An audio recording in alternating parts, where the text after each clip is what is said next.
Here I was, ready to just take the day off after yesterday's massive marathon of evaluating website scores, website entries from the 2021 Orchestration Challenge. And I had a look at James's score once again, and it brought new life, new hope. I am going to record a bunch more evaluations today. As a result, thank you so much, James. And one of the reasons why is just because this is so inspiring.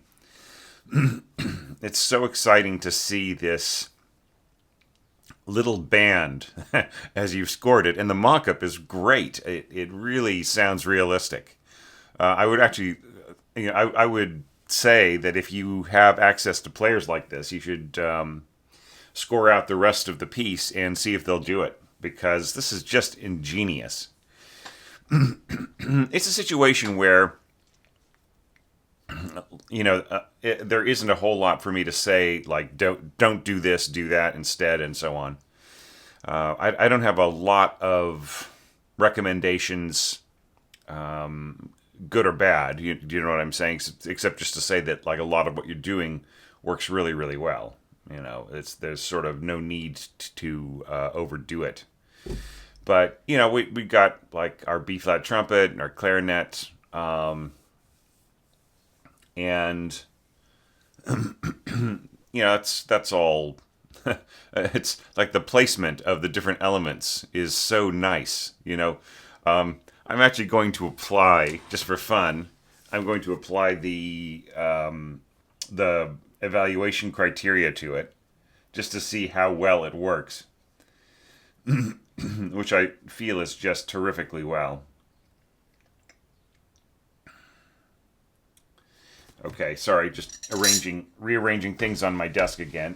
In case you're wondering why, it's because I have two different computers going at once, and I have to move my laptop over to a different space so I can see some notes that I've made for myself on the screen. So once again, it's a nice early morning here in New Zealand, at the beginning of springtime. It's beautiful out there. The day is just breaking. I'm starting a little bit later than I usually do, but that's all right. I have time to do tons of evaluations today. And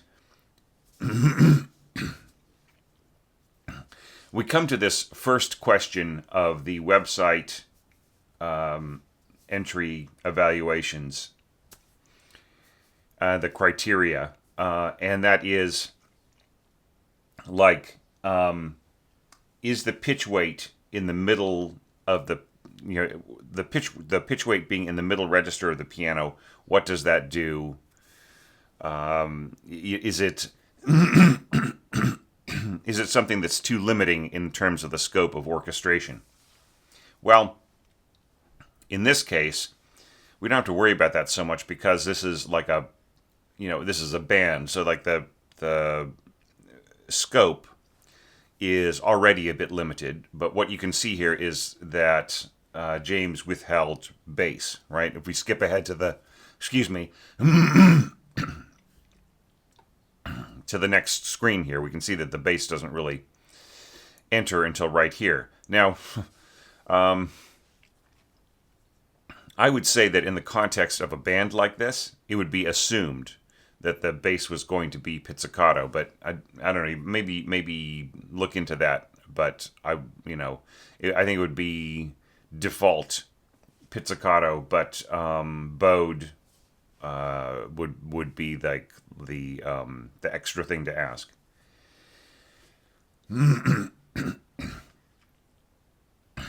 So the pitch weight being in the upper middle register, that is just something that you are going to take for granted, and it doesn't, since the scope of the sound picture is so much smaller, it doesn't really wear out the listener's patience at all.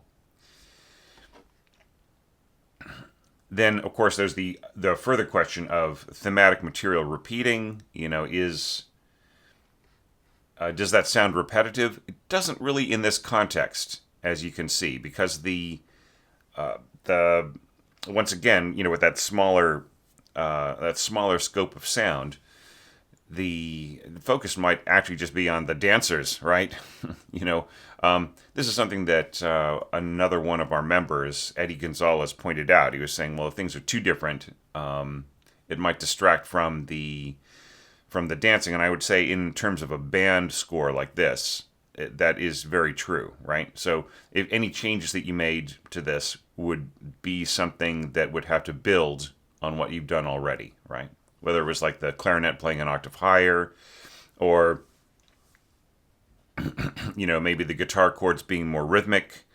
Maybe the same thing with percussion. Maybe the percussion could be more driving the second time around, right? So those are things that would build on what happened before. It's kind of cool the way that you've got the melody, the melodic duties sort of split up between the clarinet and the trumpet. One thing that I would caution is this mute change is pretty tight.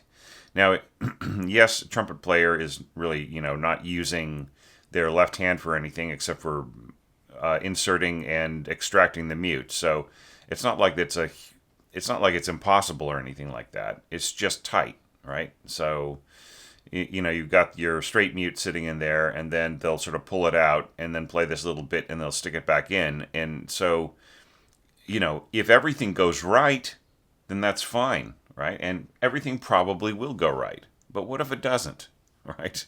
What if they're just sort of halfway in there and they get to that beat and they just kind of blow it, and then they come in on the second beat, right? So it's not that it is impossible to do, but it's just no margin for error, right? And errors do happen. Now, the whole question of the melodic development soaring quite high is this is something where you don't have to worry about that so much, because once again, the limiting of the scope, because of the you don't have a piccolo player available, you don't have violinists soaring really, really high, though you absolutely could have added violin to this band, right? And it would have been in character.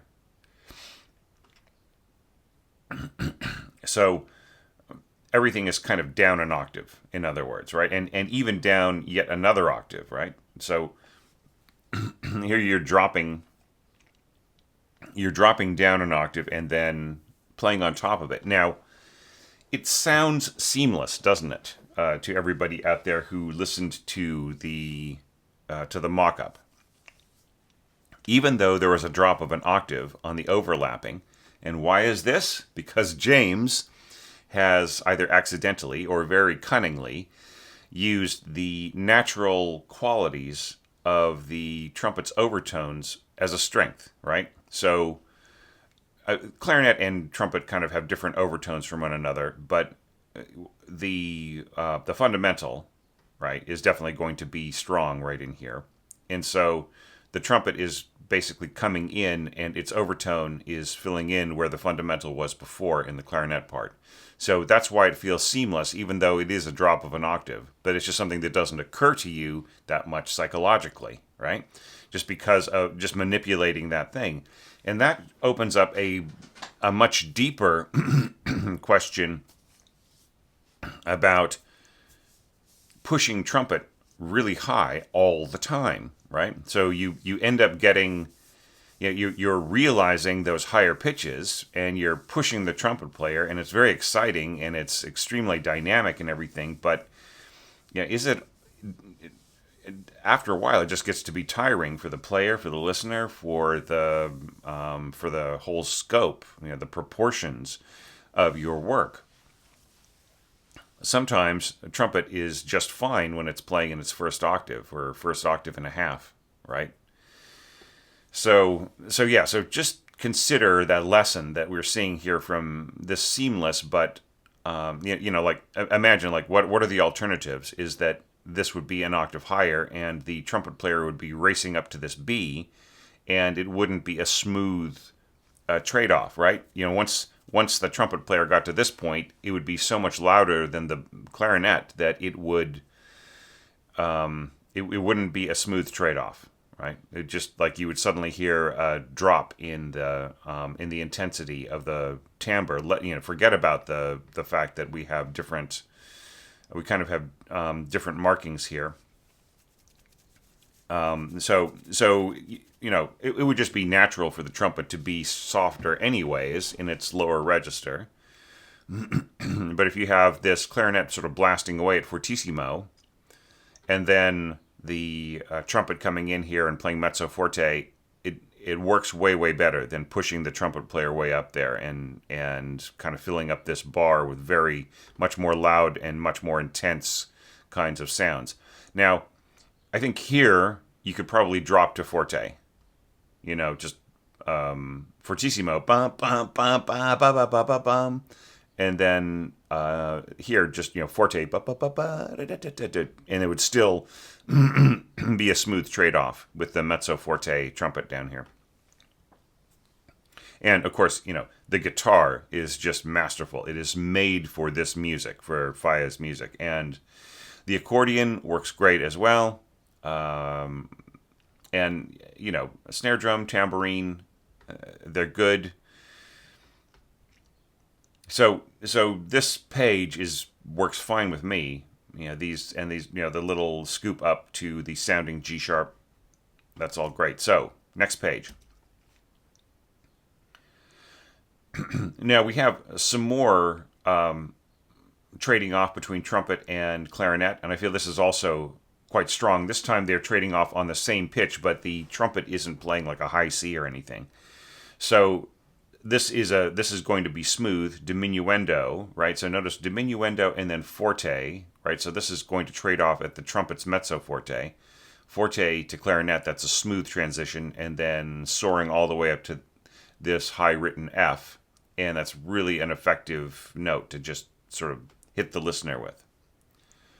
Now you have less choices of different melodic sounds, right? So like you can get some melody from your accordion, you can get a little bit from your guitar when you need it, but basically the melodic instruments, let's face it, are definitely the trumpet and the clarinet, and they're you are giving them full reign, right? So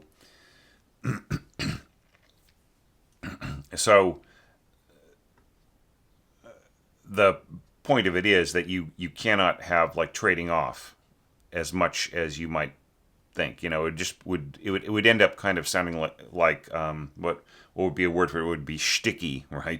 Just to have like B flat clarinet, trumpet, accordion, and then coming back to this and so on. But I really do like this right in here, the harmony. I think that's terrific. The use of these instruments is just fantastic, and then bringing in this real rhythmic thing with the castanets and this rim shot right in here. Not so sure if the triangle really adds anything on that second beat, but it's better than overemphasizing it, right? There is a tendency to put a lot of weight in this section in different orchestrations. Just pow, pow, pow. But I think this little ding on the triangle is like kind of understating it, which is sort of fun. Now be careful here, because you've got mezzo forte on your trumpet, diminuendo still in this bar, so the triangle is going to be kind of inaudible. Castanets are hard to cover though, and then you've got mezzo forte accordion, which is continuing on. So the sound of the accordion, these big strums right here from the guitar, and this forte clarinet playing are definitely going to just drown out the triangle. It's the overtones from the clarinet alone are going to be enough to absorb the somewhat timid sound of the triangle. Triangle is not a very loud instrument, really, and especially in mock-ups, it's been sort of controlled and tamed and brought down even more than it actually is. So I would just say use caution. All right. And, the accordion, all this accordion stuff is fine. And then, just like a touch right in here of support on the accordion, that's also fine. So, yeah, so far, this has this has fulfilled the evaluation criteria. The upper middle register being relentless is not an issue because the nice way that you scored this, it definitely has a textural contrast compared to what happened before. The accompaniment figures, of course, being played on guitar, that is exactly what they're intended to evoke in the original piano score. Maintaining a driving staccato, transitioning smoothly to the next passage, that is absolutely something that you do. And I love this little scoop right in here. That's perfect because it is leading into what's happening before, and it's a really good place for these two instruments to trade off at pitch. Right now, here you trade off at pitch on a C. That's good. Here you trade off on a G. That's also good. So it's in a balanced place. Trading off much, much higher, right, is problematic. But on these lower pitches, there is more dovetailing possible. Now here in section B, which, by the way, James, you could have added the little marker, the little rehearsal figure, just to help us all keep track. But here at B, bar 25, they're just to remind everybody, contrasts of color and breadth of texture and middle register scoring, because that kind of Falla has worked his way down from upper middle register scoring to sort of middle register scoring, some dipping down a little bit, but not too low, not really getting below this low E, sounding an octave lower than written.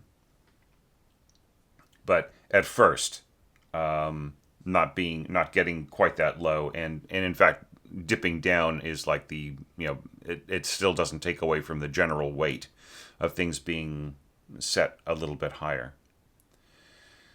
So, the result of it is that you have a lot of close spaced harmonies and overlapping accompaniment figures, as I write in the evaluations guide and in the card that I put at the beginning of this video.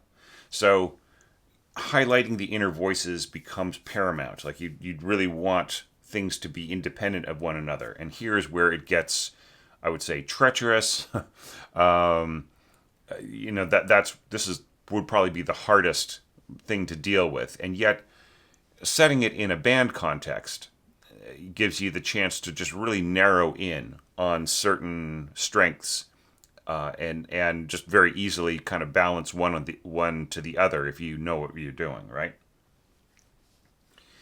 So that is that is part of the problem, and also keeping like the interjecting higher notes in the original piano score from sounding too glaring, sounding too repetitive. And I think you do that as well, right? You highlight them when you respect them, and you leave them out when they kind of just don't fit the music. Yeah, but like they're these higher E's. That's all. I feel that's all done fairly well, and the ones that you leave out or score lower are also well placed, right? So having said some of those criteria, let's take it apart right in here. We got the B-flat clarinet subsidiary to the trumpet, and I think that works really, really nicely. The clarinet playing that inner voice, as we mentioned before, and then taking the yup, up, up, up, up, up, up, up, up, up, up, right? And that's nice. So here you get that first kind of punchy, or excuse me, the second punchy high E. The first one is here, but it doesn't obtrude too much, and I'll talk about that in the context of the guitar part in a minute.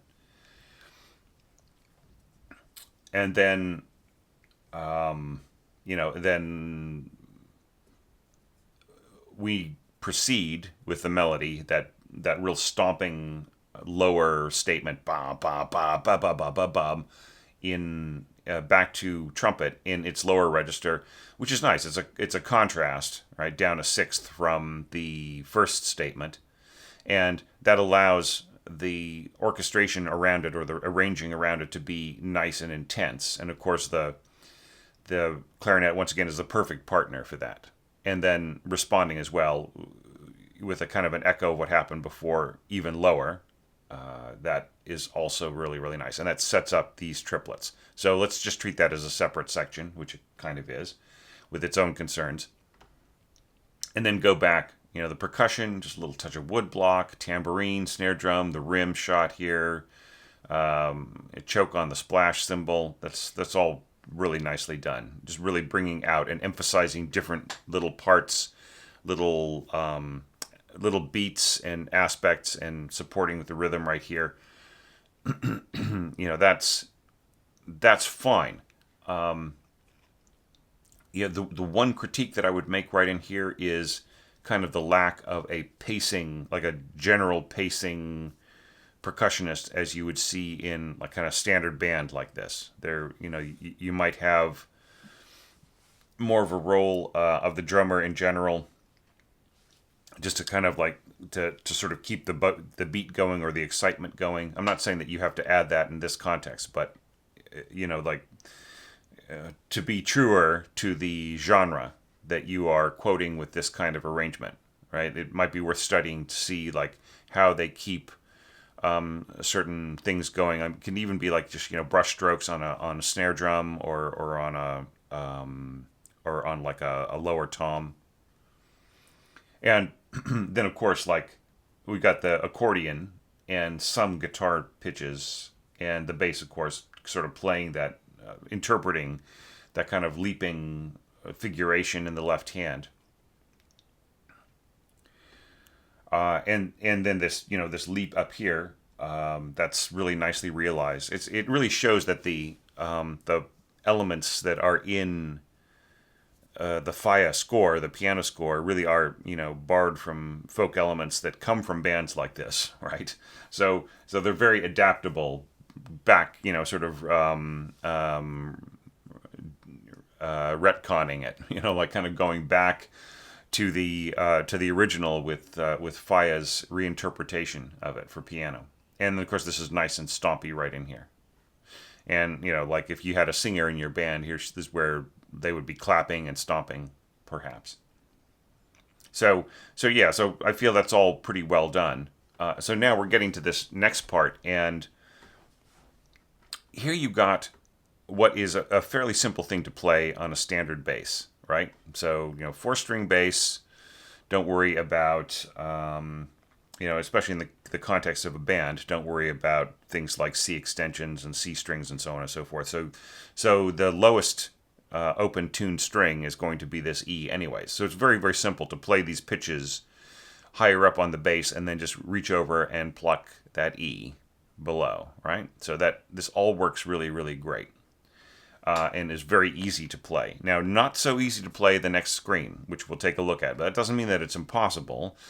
It's just something to think about, right? But there's another thing that I really appreciate about it, which I'll mention later. Okay, and then this is all really nicely done. The this unison here with clarinet and accordion, I think, is very effective.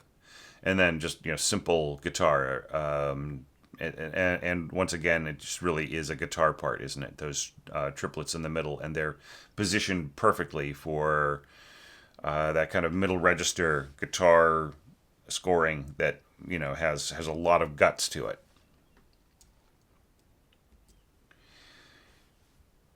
And we're continuing on here, and I love the way that you bring in your trumpet here. It's not totally perfect, right? Because like the combined sound here is not entirely a natural kind of a trade-off. It might be better to do a couple other different things, like maybe just have a very shorter note, a much shorter note here, or like maybe just a dotted quarter note with a very quick fade into the trumpet, or you could crossfade kind of between the two. Have the trumpet come in at pianissimo and crescendo into this note here. Or you could just not have the two trade off with each other because you already have the accordion kind of moderating the experience. But I would say this is, of the 4 different options, this is probably the least effective. All right, so while it's fresh in my mind, I'm going to just mention the bass right in here and what I really liked about it, because it's part of the evaluation criteria of widely reaching left-hand patterns, right? And so, it's not such a big deal with the way that we've got it scored, right? Now, but here we are changing around. Here, the player is going to grab this this open G, right? Because the tuning is G, A, D, G, E, A, D, G. So they might be playing C octave, open, and then reach over and then finger the G, right? So it's a little fiddly, but it's not a big deal. It's totally playable. And then here you've got this open D right in here, so that simplifies things. And here, this would probably be the most difficult thing, that reach up to G sharp.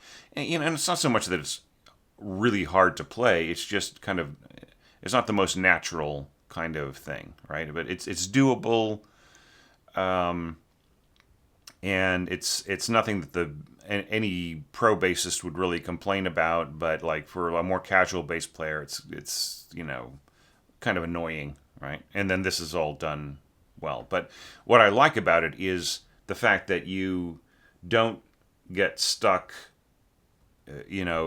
in the trenches, right? Just like you don't just kind of continue to ride the lowest possible note that you can towards the end. And then that sets up this, here's the bar at C, which I'll comment a little bit about, just kind of throw that in, even though it's not part of your evaluation, that this is set up really nicely. And that is indeed what the piano score does, right? So, it keeps the weight off of the lowest possible E until later, right? So that's nicely done. All right, so let's return to the treatment of the melody, and I think it's great the way that the trumpet just kind of takes over on the melody, and the accordion just starts to perform a more accompaniment role, and that's also really in the character of this music, right? Because there's really very little that is going to come through if the accordion doubles right here anyway, right? Unless they really lean into it. And then here we have another one of these nice seamless trade-offs, just using the overtones of the trumpet, insinuating that they are higher than they sound. So it's easy for the clarinet to come in here and kind of just without the listener really thinking about it very much, feel like it is really coming in and trading off, in essence, sort of dovetailing from the trumpet, even though it really isn't. Right, and then this is nice, right? It like the accordion having a relationship to the sound of the clarinet having a relationship to the sound of the accordion works really, really well, right? And then this trill right here in the trumpet, that's just devastating, really nice. And the way that the accordion builds up, and then there's this hit right at the end. I like the chord right here. I'm wondering if there's something that the guitarist could have been doing here, where it's just like building up with like, that sort of flamenco thing where the guitarist is playing these sort of like randomly arpeggiated patterns that build in intensity, but aren't really something that's easy to score out, in terms of the structure, right? Because the player wouldn't really be thinking about what they're doing. They would just be kind of it's almost like twiddling their fingers over the strings. So yeah. But once again, speaking of guitar, this is like the triplets, of course, work perfectly, and the support of the harmony right in there from the accordion, that's all really nice. So, one of my criteria was, keeping the textural contours fresh, not too much the same. It's hard to avoid that, but like you do some things, like I said before, the trumpet and the clarinet taking over the melody from the accordion, adding this little roll here on the suspended cymbal, mallets, but which mallets? Soft mallets, right? I think you mean like maybe yarn mallets would be good. But there are other things that don't change and can't change just because of the limited amount of available players and the fact that they're already doing things that are very natural, very idiomatic to them, that are obviously intended for them, right? So you don't want to mess with that too much. And I totally appreciate and honor that, right? So that's pretty much all I had to say about your score, James. I think it's ingenious. I think it's so much fun, and it's great to be brought back to the source, as it were. Like to see how it would have been interpreted by a small cantina band, right? Or how perhaps a cantina band's music would have been the source for the piano piece, and then just to sort of see what that would have been like. And these little Spanish bands are the source of so much great music, so much great concert music from Falla, this piano suite, and Albani and other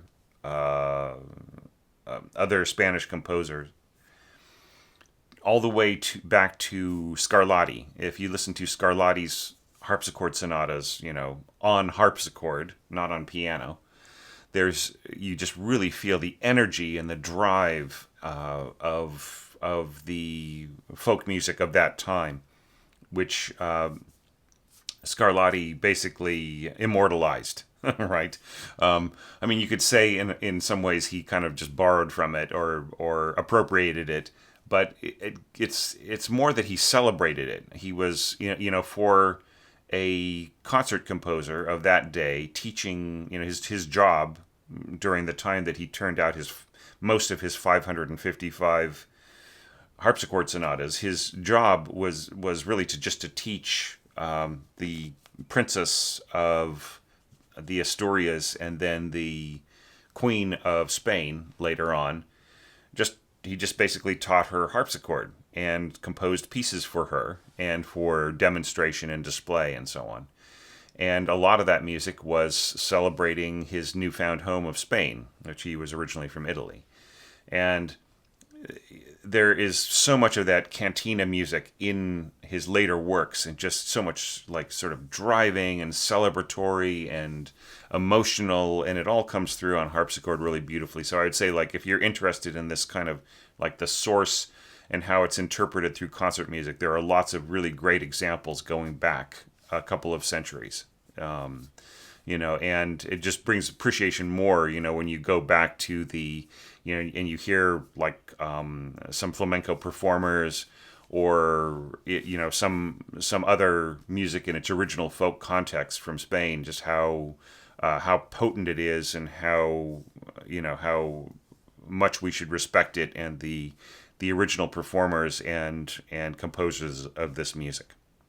So with that, I will just thank you very much, James, and thank all of my Patreon supporters who are making this series of evaluations possible. I could not do it without you, and this has been one of the happiest times of my life, turning out more content for everybody and helping orchestrators improve, and improving myself by observing how other people are sharing their resources and perspectives and posing new questions to me about how to interpret things. Like, this would be something that I just would never have imagined to do, and yet it is so appropriate. So thanks again, James. And thanks again to everybody out there. And now I will just go on to the next evaluation in this semi-brev group of Patreon supporters for the 2021 Orchestration Challenge.